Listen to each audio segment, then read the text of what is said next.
ఆనంద నిలయంలో వెతక్కండి వెంకటేశ్వరుడి కోసం.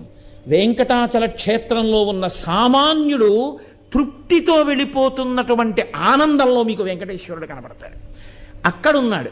అందుకే స్వామి నటించుచుండు ఈ శైలమందు అన్నారు. ఆ పర్వతం అంతటి మీద ఆయన నర్తిస్తూ ఉంటాడు. ఆ పర్వతమేమి నమ్ముకున్నటువంటి వాడి ప్రతి ఇంటిలో, ప్రతి వాడి గుండెలో, వాడి ముందు, వాడి వెనక, వాడి పక్కన స్వామి నిలబడి ఉంటారు.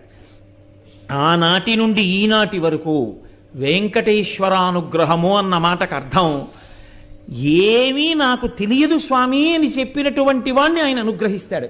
నాకు ఇది తెలుసు అనుకున్నవాడినో, నేను ఇంత గొప్పవాడిని అనుకున్నవాడినో ఆయన అనుగ్రహించవలసిన అవసరమే లేదు. ఎందుకో తెలుసా అండి?